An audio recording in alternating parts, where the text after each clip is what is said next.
মহেশতলার ঘটনার প্রতিবাদে রবিবার সকালে হিন্দু সংহতি যাত্রার আয়োজন করেছিল ভারতীয় জনতা পার্টি।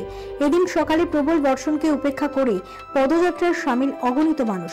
পদযাত্রায় যোগ দিয়েছিলেন ভারতীয় জনতা পার্টির অন্যতম নেতা সজল ঘোষ, আহ্বায়ক রাকেশ সাহা সহ অন্যান্য স্থানীয় নেতৃবৃন্দ। রাকেশ সাহার নেতৃত্বে এদিন বরাহনগর অঞ্চলে বিতরণ করা হয়েছে তুলসী চারা ও গীতা।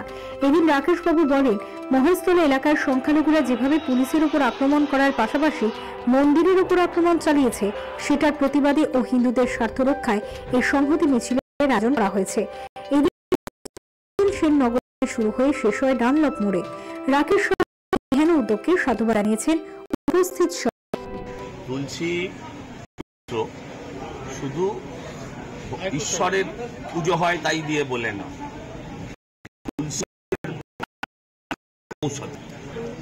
তাই তুলসী গাছ দিতে আর ভগবত গীতা দিতে কোনো কারণ খুঁজতে হয় না, যে কোনো দিন যে কোনো সময় করতে। হিন্দু সনাতনী মঞ্চের উদ্যোগে আমরা বরানগর তথা ডানলপের সমস্ত হিন্দু ভাইদের, সনাতন হিন্দু ভাইদের জাগ্রত করার জন্য মহেশতলায় যে নক্কারজনক ঘটনা ঘটেছে তার প্রতিবাদে আমরা এই তুলসী চারা বিতরণ এবং শ্রীমদ্ ভগবত গীতা বিতরণের একটা পরিকল্পনা আছে।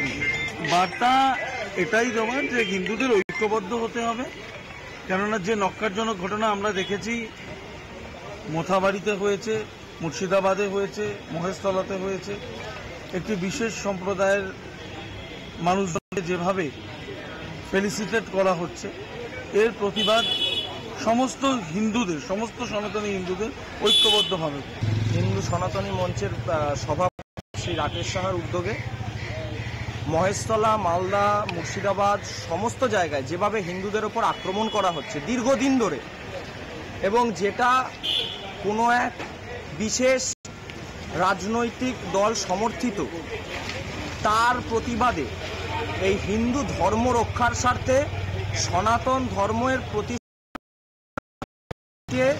আমরা শ্রীমদ্ ভগবত গীতা এবং তুলসী চারা বিতরণ করব মানুষের কাছে।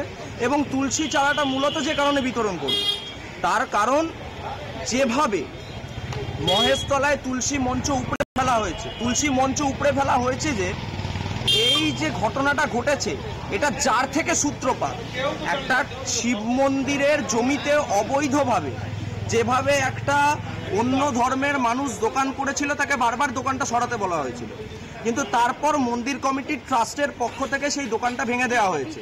সেখানে অপরাধ কিন্তু হিন্দু ধর্মের কেউ করেনি, কিন্তু তাও যেভাবে হিন্দুদের ওপর আক্রমণ হয়েছে, যেভাবে স্থানীয় মানুষকে ফেস করতে হয়েছে, এবং যেভাবে দিনের পর দিন সনাতনী হওয়ায় মানুষকে অত্যাচারিত হচ্ছে পশ্চিমবঙ্গের মাটিতে, তার বিরুদ্ধে আমাদের প্রতিবাদ। এবং বার্তাটা সরাসরি হিন্দুদের স্বার্থে, এটা খালি আমার স্বার্থে নয়, এটা আমার স্বার্থে যেমন, এটা আপনার স্বার্থে যেমন, তেমন সমস্ত হিন্দুদের স্বার্থে। Report channel 10।